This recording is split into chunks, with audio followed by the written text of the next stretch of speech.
नमस्कार दोस्तों, मैं नायब सूबेदार सुरेंद्र सिंह, फर्स्ट महार, भारतीय थल सेना।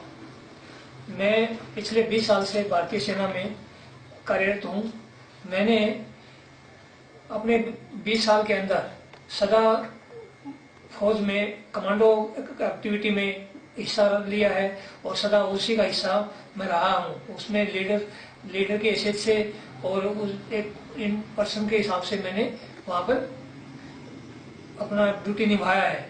दोस्तों, मेरे को पिछले 2 साल से सेना के एक कमांडिंग अफसर द्वारा बहुत प्रताड़ित किया जा रहा है। उसका रीजन सिर्फ एक है कि मैंने उसके करप्शन के अगेंस्ट में आवाज उठा लिया और उसके बाद में मेरे को इतनी प्रताड़ना दी गई है कि मेरे को 11 बार ट्रांसफर ऑर्डर मिल चुके हैं और मेरे को कहीं टिकने नहीं दिया जा रहा है।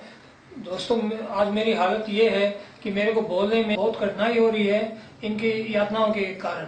मेरे को 10 बार ट्रांसफर ऑर्डर दे चुका है सीओ इसकी करप्शन के अगेंस्ट में उठाने के बोलने के बाद। मैं ट्रेनिंग के दौरान मेरे को चोट लग गई थी, तो चोट लगने के बाद मैं एक हॉस्पिटल में इलाज के लिए गया, तो वहाँ के डॉक्टरों को भी ट्रीटमेंट लेने से मेरे सीओ ने मना किया है और वहाँ के ही स्टाफ ने मेरे को बताया कि आपका सीओ के साथ क्या झगड़ा है, जबकि मेरा झगड़ा कुछ नहीं था। मेरा झगड़ा इतना है कि मैं उसके करप्शन के अगेंस्ट में था। उसके जैसे ही मैं उसके सीओ के पास पहुंचा और मैंने उनको बताया कि मैं आपसे ऊपर वाले अधिकारी को आपकी रिपोर्ट करूंगा कि आपने डॉक्टरों तक को मेरे को ट्रीटमेंट लेने से मना किया है, तो मेरे को उसने उसी दिन ट्रांसफर ऑर्डर पकड़ा दिया कि आप यहाँ से पोस्टिंग चाहिए और उसी दिन मेरे को आउट कर दिया। मेरे को वहां पर भी गैर जगह ऐसी जगह भी भेज दिया जहाँ पर मेरे रैंक के हिसाब से पोस्ट नहीं थी, तो वहां से मेरे को दोबारा वहाँ के अथॉरिटी ने वापस भेज दिया। तो मैं रास्ते में जम्मू पहुंचा। जम्मू में ही मेरे को सीओ ने दोबारा फिर एक पोस्टिंग ऑर्डर बना दिया कि आप यहाँ से महारेजिमेंट सेंटर जाइए। तो मैं उनका ऑर्डर मान के मेरे को वहां से रास्ते में से ही मेरे को वहां जाना पड़ा। लेकिन वहां गया तो वहां पर भी मेरे साथ ऐसी कार्रवाई हुई जैसी सीओ ने अपने पास किया था। या मेरे को जो मेरे रेड गड्डी में चोट लगी थी कमांडो कार्रवाइयों के दौरान, उस चोट के साथ चलते चलते भी मेरे को वहां पर ऐसी ड्यूटी करवाई गई जिससे मेरा स्वास्थ्य और बिगड़ गया। और 6 महीने में वहां रहने के बाद फिर मेरे को वापस यूनिट में भेज दिया। मेरी यूनिट के अंदर मैं वापस भेज दिया। तो मैं सीओ को आने के बाद फिर बताया कि आपने मेरे साथ जो ये 2 बार पोस्टिंग भेजा था, मैं आपके सुप्रीरियर अधिकारी से बता के आपकी रिपोर्ट करूंगा करप्शन की। तो मेरे को सीओ ने तीसरी बार फिर पोस्टिंग ऑर्डर दे दिया कि आप यहाँ से फिर पोस्टिंग चाहिए। फिर मेरे को उनका लिखित ऑर्डर मानना पड़ा।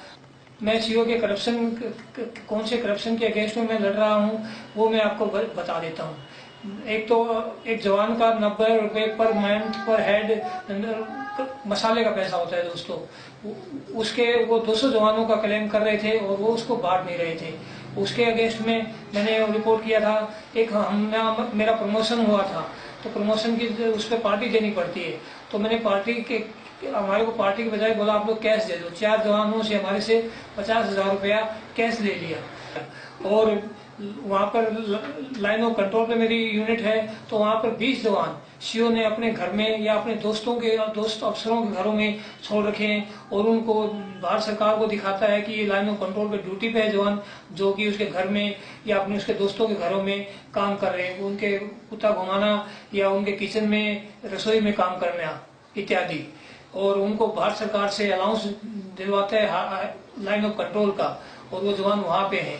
और भारत सरकार से जितने भी अनुदान मिलते हैं उनके सारे की 75% झूठे बिलिंग करके उनका सामान और जवानों के वेलफेयर के जो ग्रांट्स आती है वो सामान नहीं आता है और झूठे बिलिंग लगाता है।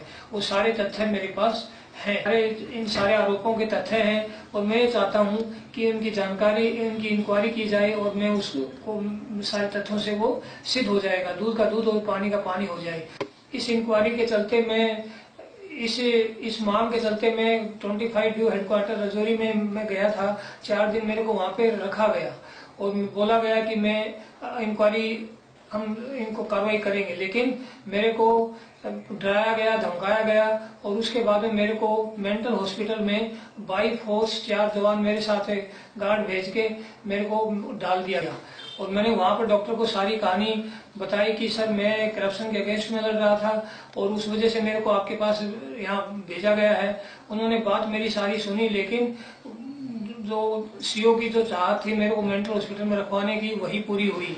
और मेरे को डॉक्टर ने 2 इंजेक्शन दिए, जिसकी वजह से मेरे को अभी बहुत प्रॉब्लम है। मेरे को बेचैनी रहती है, मेरा जी मचलाता है, मैं हर 5 मिनट में मेरे को प्यास लगती है और मेरी हालत ये नहीं थी जो आप अभी देख रहे हैं। दोस्तों मैं बहुत परेशान हूँ। मैंने सारी अपनी इस घटना की एप्लीकेशन अभी तक 42 जगह पर अपने सारे उच्च अधिकारियों को हर लेवल पे देकर मैं थक चुका हूँ। मेरी कहीं पर सुनवाई नहीं हुई है और मैं आखिरी यही माध्यम से गुहार लगा रहा हूँ कि आप ही इस मेरी बात को सुनवाई करें और इसको ज्यादा से ज्यादा शेयर करें ताकि मेरी इस समस्या का समाधान हो पाए।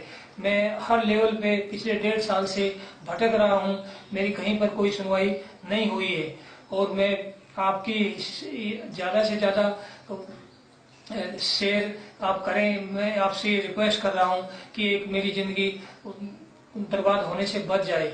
मैं सच्चाई पे हूं और सच्चाई सामने आएगी, सारे तथ्य मेरे पास हैं। बस एक इंक्वायरी हो जाए और आपका मेरे को सहयोग चाहिए। मैं बार बार आपसे यही गुहार कर रहा हूं कि आप मेरी इस मामले में मदद करें। मेरा परिवार बर्बाद हो रहा है, मेरे 2 छोटे बच्चे हैं और इसमें मेरी कहीं सुनवाई नहीं हो रही है। मेरी अभी ये छुट्टी 28 सितंबर 2015 को खत्म हो रही है और मेरे को वहीं जाना पड़ेगा। वहां जाके मेरे को 2 इंजेक्शन पहले दिए जा चुके हैं, जिसकी वजह से मेरी हालत आप देख ही रहे हैं। और उससे आगे मेरे को अभी वहां जाने के बाद वही शंका है, क्योंकि वहां पर सीओ का जो भ्रष्टाचार के खिलाफ मैं लड़ रहा हूँ उसी की चल रही है। तो मैं आपसे रिक्वेस्ट कर रहा हूँ कि आप मेरे को जो भी वहां पर मेरे साथ होगा तो उसका जिम्मेवार डॉक्टर होगा और वो उससे मेरे को आप सबकी हेल्प चाहिए।